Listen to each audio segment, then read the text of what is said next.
and I'm gonna put this drill bit away because it's really distracting me. There Okay. you go.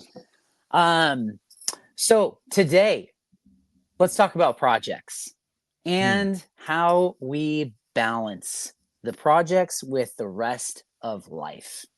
Yeah. So I know, Travis, you have a big project that you're working on now. I do. So how's that going? How is the planning for it going? How are you balancing, being a dad? You got a newborn at home, you got two other littles at home, uh, spouse priorities and relationship. How are those three plates working for you in the air right now?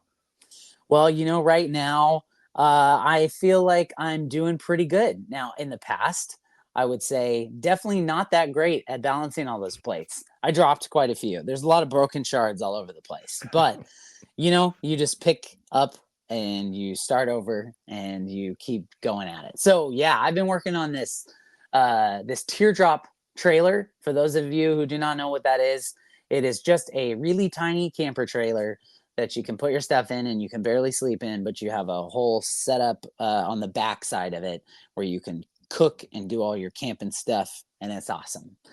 Anyways, I have been working on that for a long time. I'm about to post a little reel on the socials about it.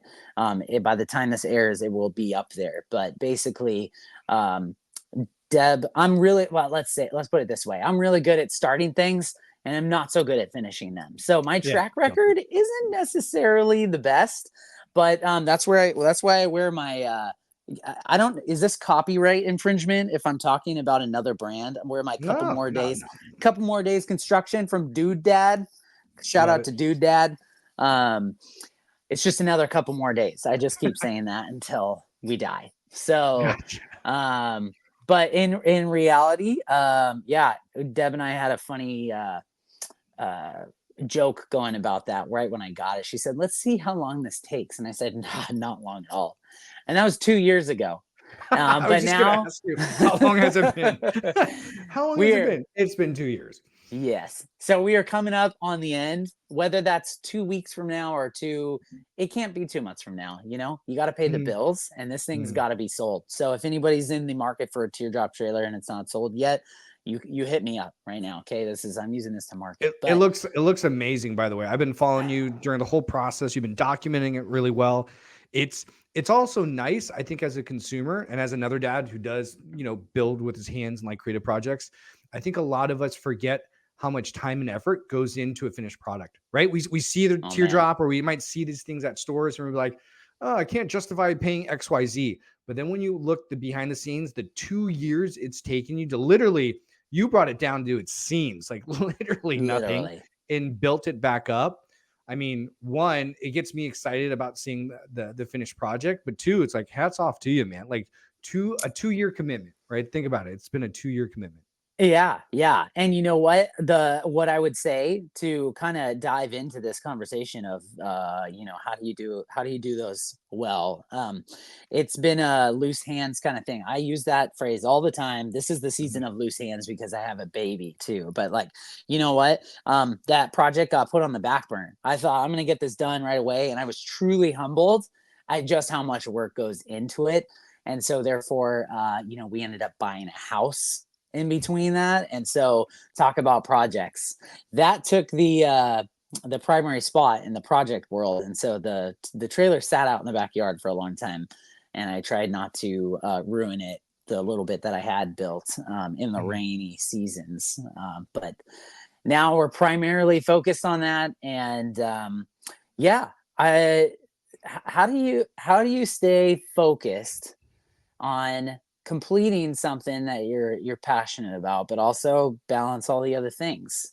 Mhm. Um, I have been learning a lot from this really great guy who does a lot of good stuff about time blocking and other such things. His name's Rob.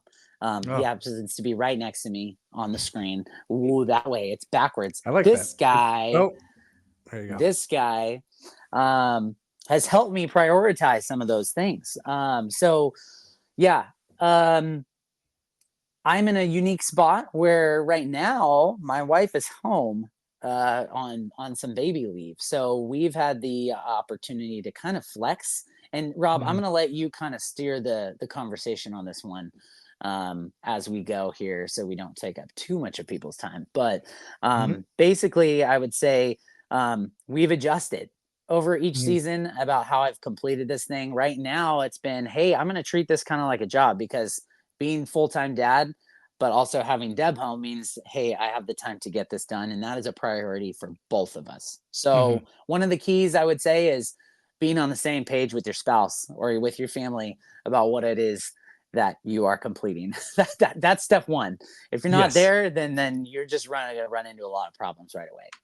And I think one of those things that you mentioned it before is like talking to Deb. It's like you guys had a outcome, right? That wasn't finite. Like, oh, you need to get this project done in 6 months, right? It wasn't like that. It was like, hey, we're going to take on this project. And in order to have a project, a passion project that doesn't have a deadline, to each their own, so to speak. Yeah. But having loose hands is really important, right? Because it can be frustrating where you might have like a good 2 week run at it and then a week where you don't even touch it, right? That's what I'm assuming. And then baby came and then just blow Oh up yeah. that schedule a little bit more. So right now, coming to the home stretch, tell me one or two things that either you've done with Deb, you've done your on your own as far as the day to day. Like, how are you cutting up your day to be able to work on trailer, but still make pancakes for the kids and still be able to connect Mm. with your spouse? Like, what does a typical day look like when you do have this project as your primary, right? As the one thing you want to work on. Yeah, yeah. So, we sat down and we talked about it, and the baby was coming in February, and we knew, okay, this is going to be time to be flexible, but let's set up some potential, kind of successful options for how the day to day could look. And so right now, um, Deb is fully on the baby, and I'm on the two bigger kids when it comes to nighttime. So Mhm. she's feeding that baby, getting up with the baby, and I am getting up with the littles, but well, the olders, I Mhm. guess you could say, that have to go to the bathroom or whatever. So I have naturally a little more sleep in the tank than she does. So we've agreed that it's good for me to wake up with the big kids, get their breakfast going, let mom sleep in a little bit, and then as the morning progresses, generally speaking, I'm starting around 10 o'clock or so. And she's gotten up and running. And then she feels good about that day, because then I kind of dedicate the rest of the day up till 4 or 5 o'clock uh, to the trailer. Now I Awesome. am working at home, and something that I've talked to a lot of buddies at is it's very tricky.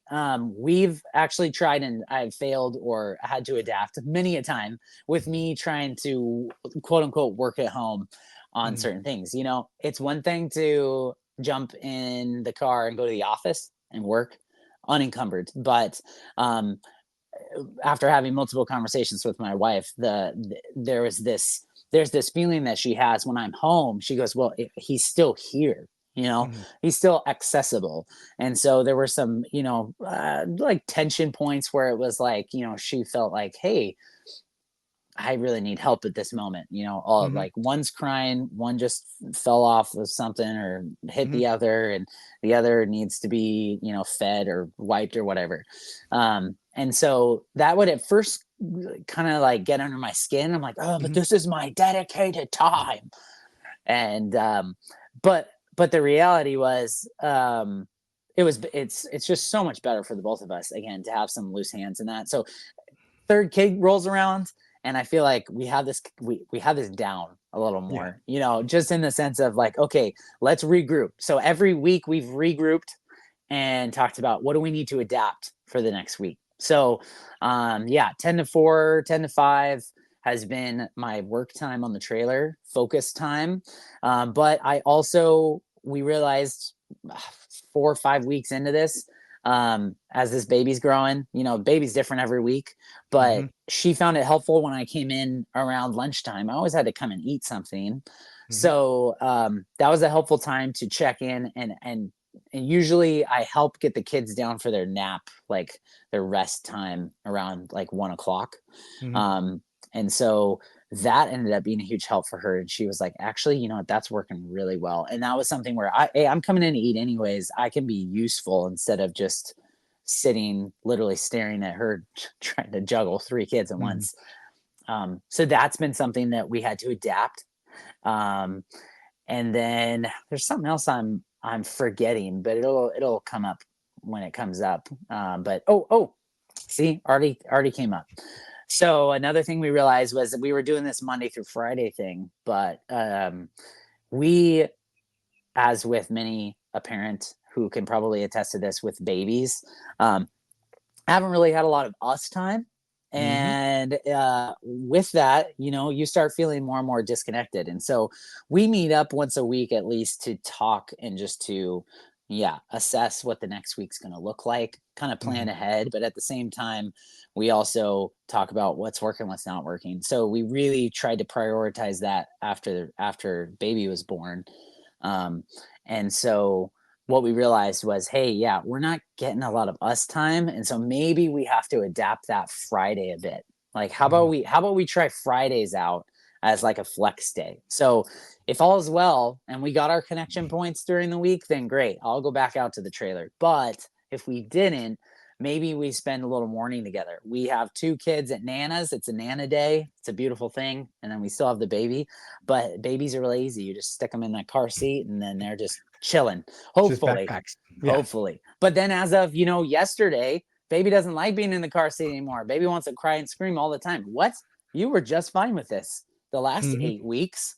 So, you know, we might have to be adapting again soon. But the point is, loose hands makes if you're in the situation like myself where you are your own boss or Mhm. you are the entrepreneur at home or whatever, you're the one putting the pressure on yourself, right? And Yes. so what I have come to find, I've not been very, we're not very good at being gracious with ourselves, I feel No. like, you know.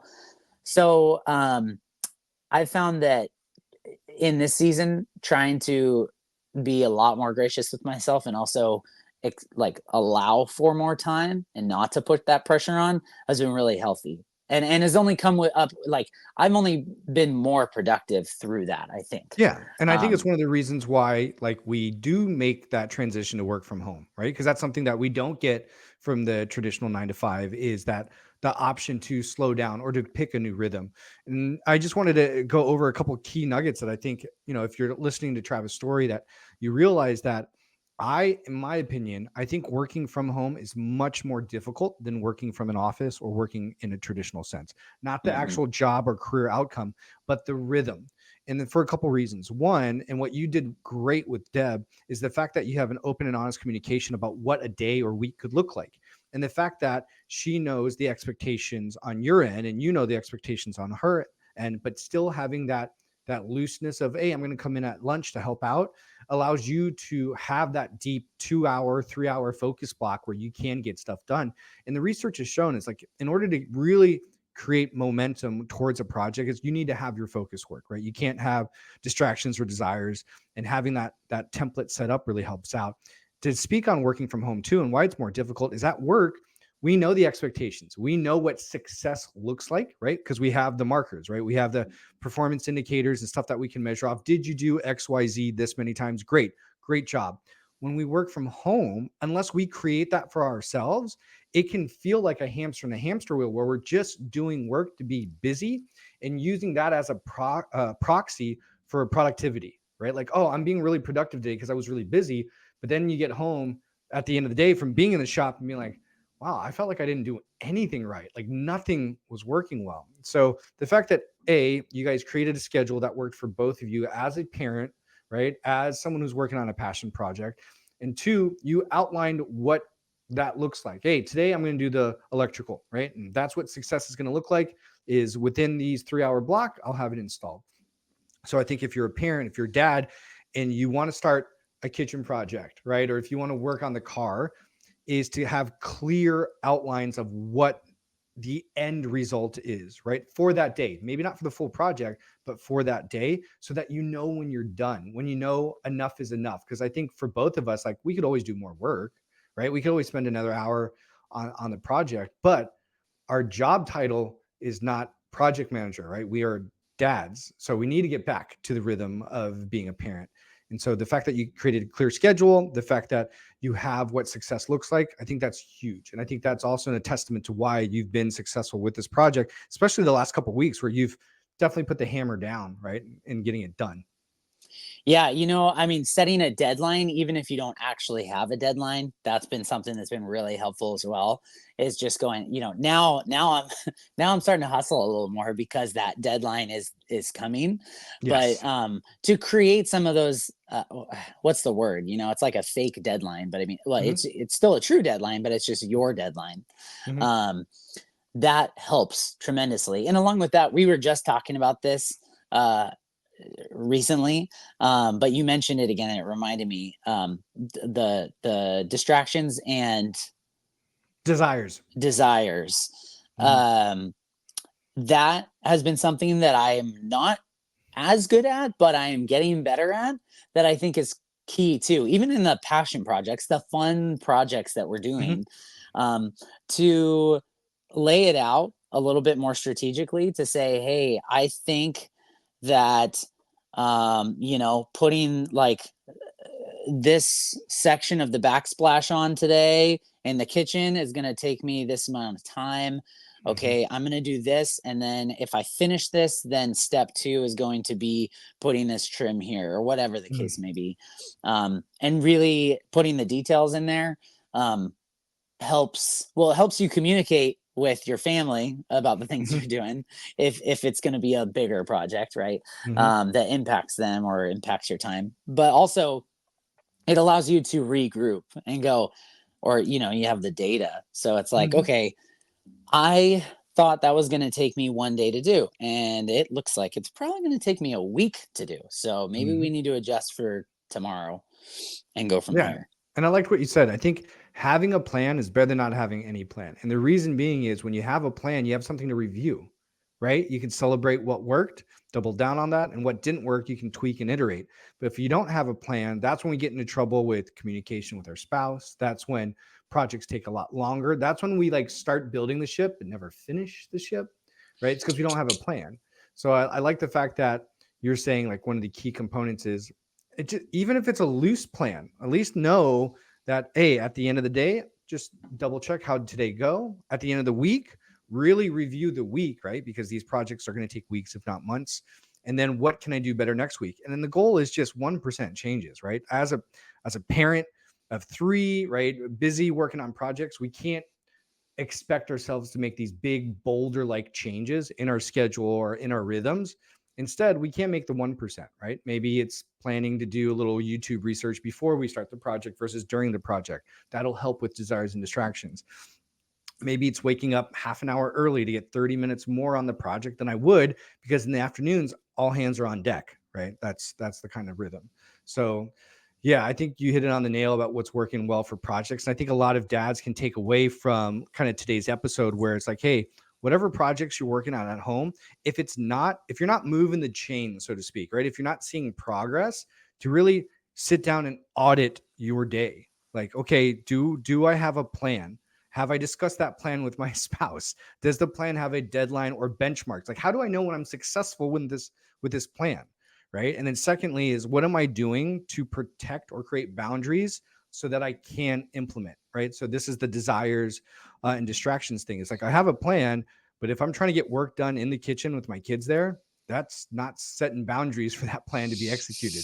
Right. So having a plan, executing that plan. And then I think the biggest thing we do at work, but we don't do at home as much, is reviewing, right? Like, how did the day go? How did the week go? We have that in the old sense. If you think college or the 9 to 5, you have quarterly reviews, right? You have monthly reviews, you have weekly reviews with your team.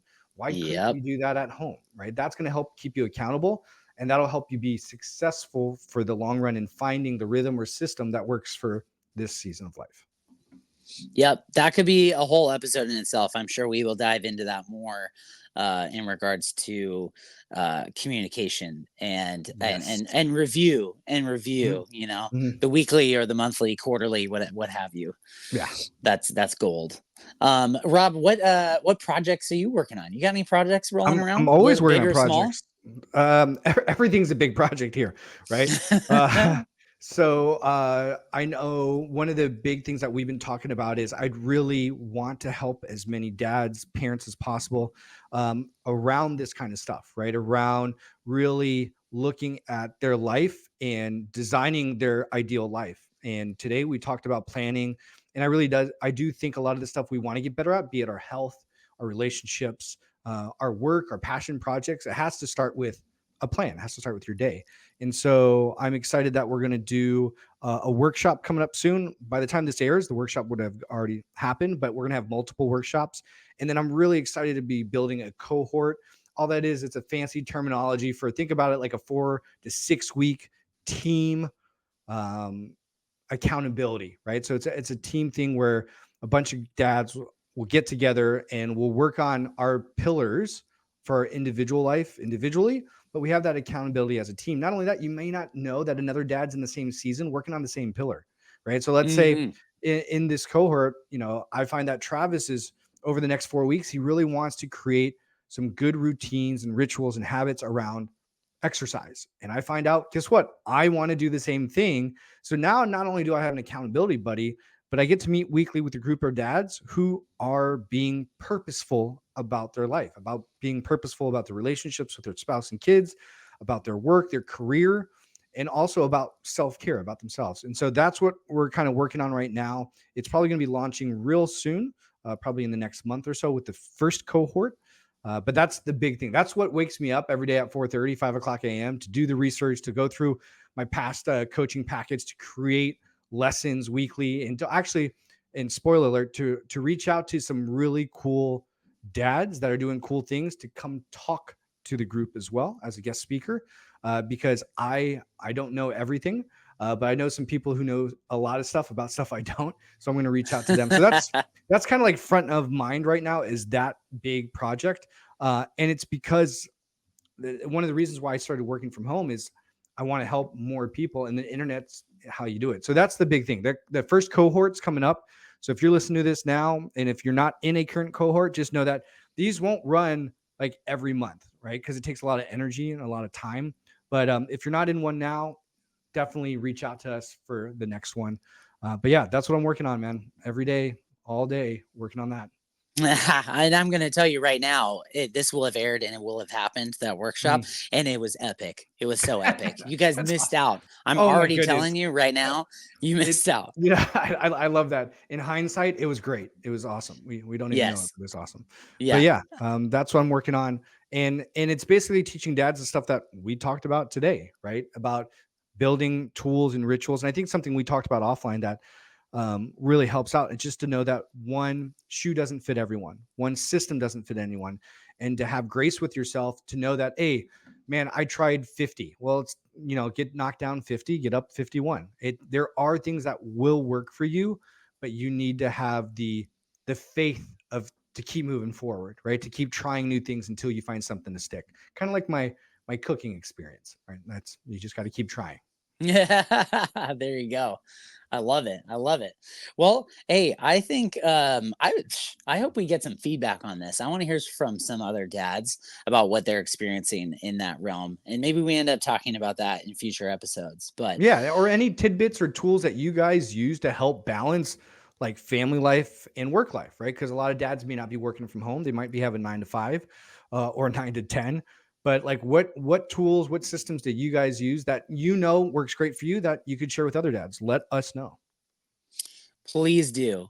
And I think that's the perfect time to put a little pin in it until next time. Mhm. Now, guys, remember this: we're not experts. We're not gurus. We're just We are just dads dads in in real real life. life.